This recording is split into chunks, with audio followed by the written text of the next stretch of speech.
Good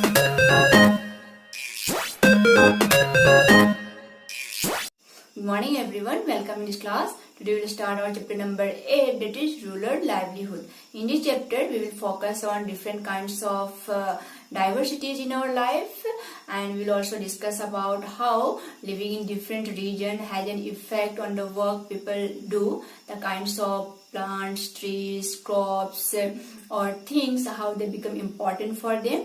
And we'll also discuss about different ways in which people earn their livelihood in rural area, in village area, and what problem they face during that time. So all this we will discuss in this chapter. So let's start our chapter. I think maximum of you belongs to village area or nearby village area. So what will we can see there?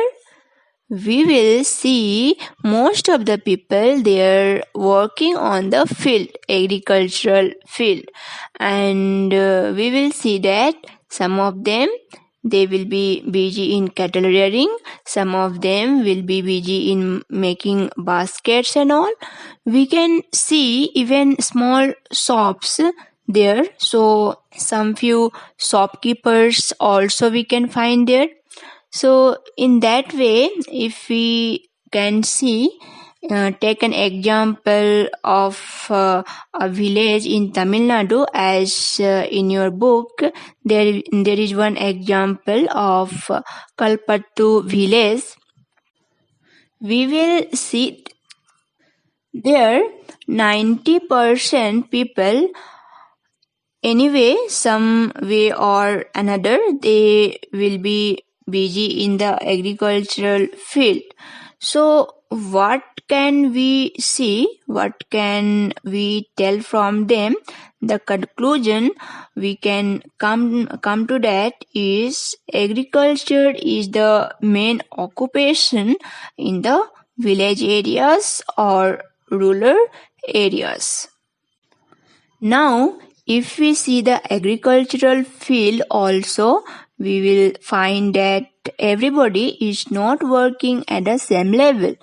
We will see some few people busy in harvesting paddy, some few will be busy in accumulating them from the field to store out, and some few will be rice mill owner.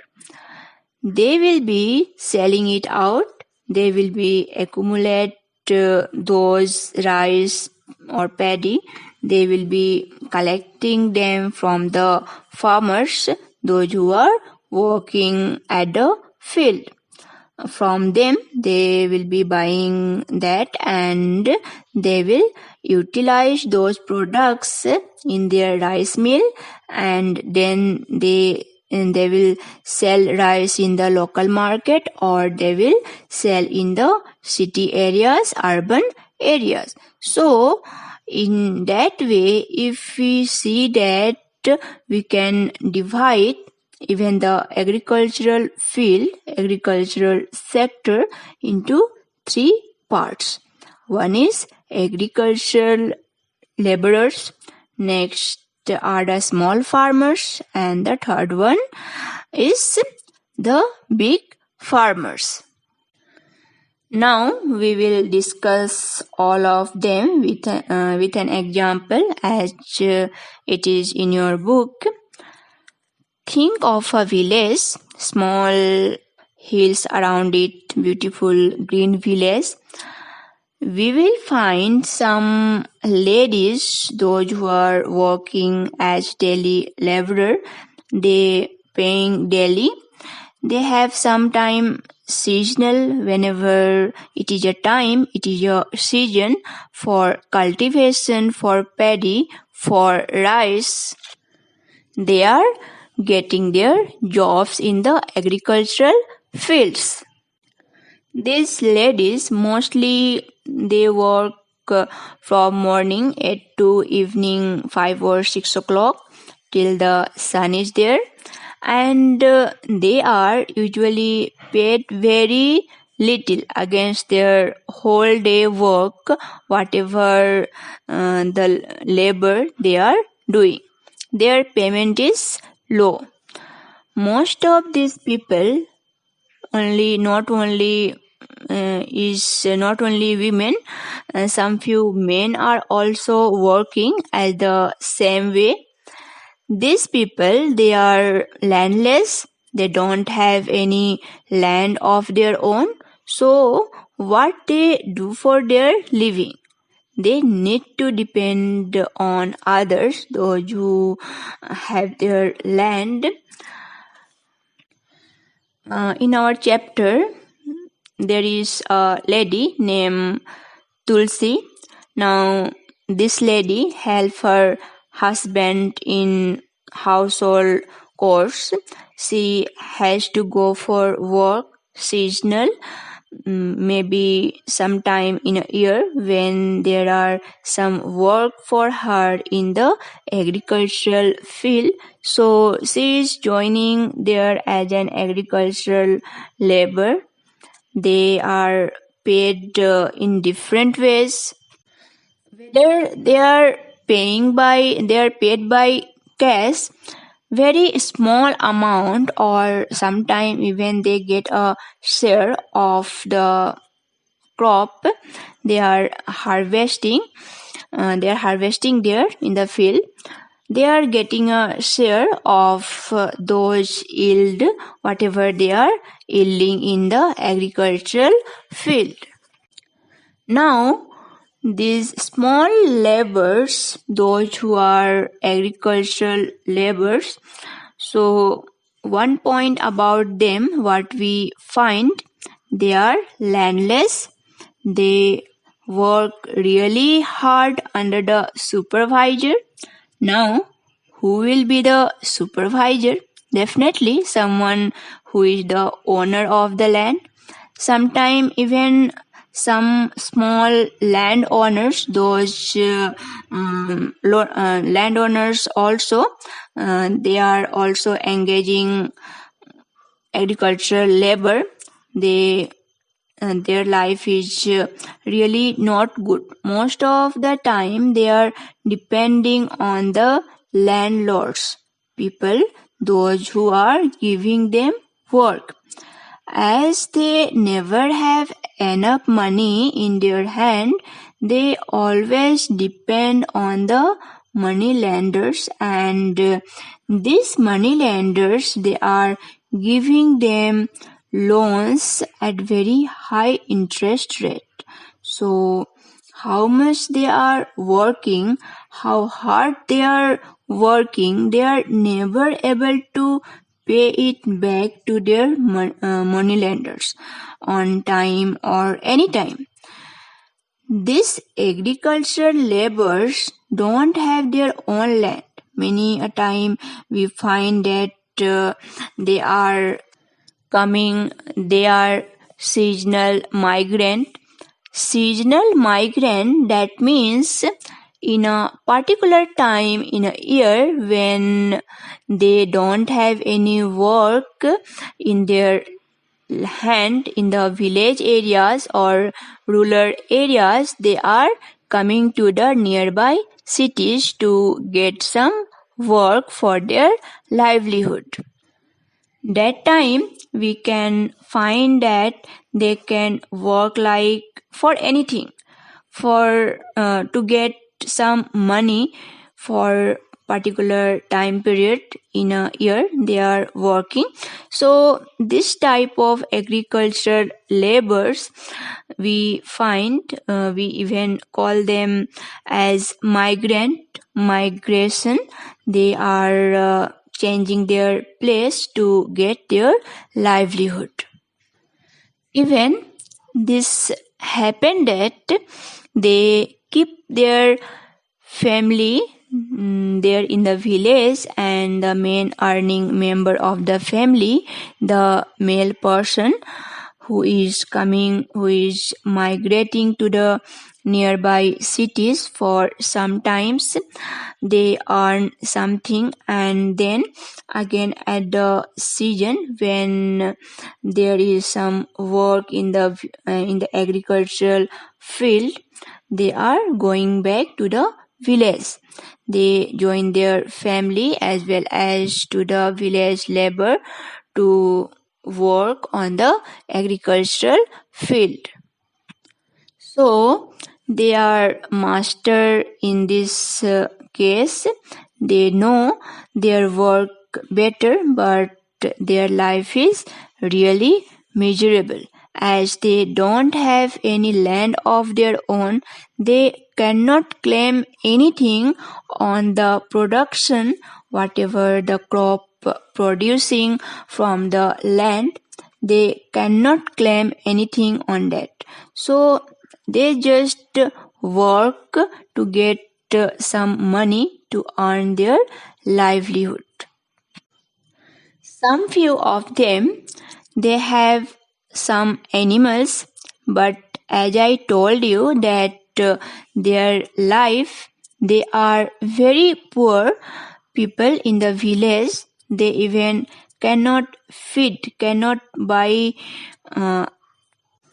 own cattle or feed them more to get more milk or meat from them. So they can sell it out in the market. So this is a life of agricultural laborers. Agricultural labor in the village. Next, we are coming to the small farmer. Yes, definitely, it is little better life than the agricultural laborers. Small farmers, they usually have a small piece of land of their own.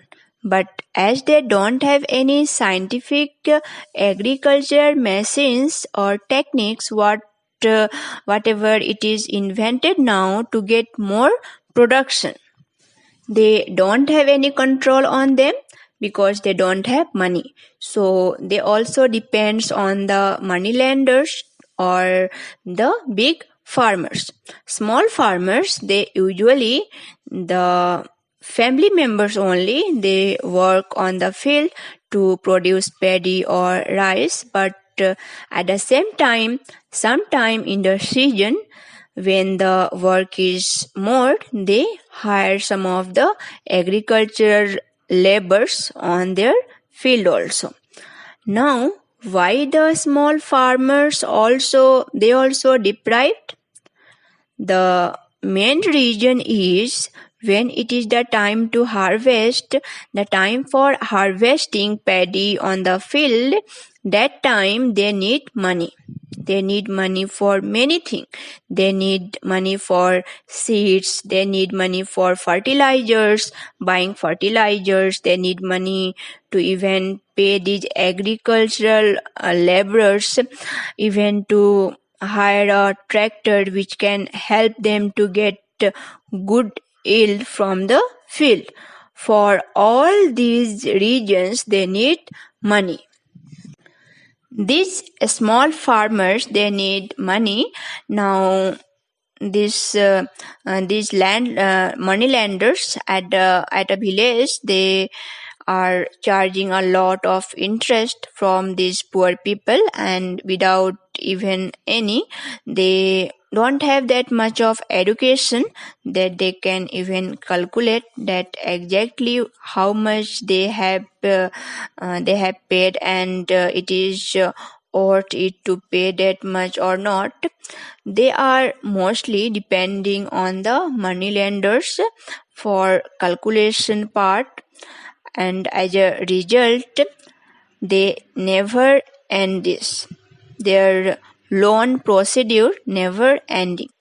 First, they take some loan for harvesting, and now after their yield also, they need to keep some of their products, whatever they got, the rice maybe, whatever they got from the field, they need to keep a portion of that for full year, the entire year, for food for family. Now, after keeping that, they are selling out the rest amount. Now, this rest amount is mostly occupied by these moneylenders or the big farmers, as they are paying loans. So this money to the small farmers. In the beginning also, the small farmers, they give them the promise that whatever the yield will come from the field, they are going to sell them to the big farmers at the cost mentioned by the big farmers. So they cannot bargain. They are not at a state to bargain. So even from there, they are not getting much profit. Whatever the profit they are getting, that also they need to pay back as interest rate to the money lenders or the big farmers. Next, the main thing about it, I want to mention here that every year production is not same from the agricultural field. So these small farmers, sometimes it happens that pest attack, sometimes it can be the scarcity of water or rain. So for many region there may be flood. If anyway they lost their production, whatever they are expecting in the field, their life becomes miserable. They cannot get them back. They cannot repay their loan, as they cannot ask for more money to harvest more in next agricultural season. Many a time this also happens that they lost even their land. They sell it out to get right from the interest cycle from the money lenders. And these people also forced migrant to the cities. They have to come out from the village to get some food, to get their livelihood. Though this number of small farmers are only in more in the village, we can find, and they sometime they says they as per their capacity, they as a side income keep some cattle, maybe cow, by selling those milk, or they may keep a poultry or of chicken or all, and by selling their eggs and meat, there they also earn a little amount of side extra money.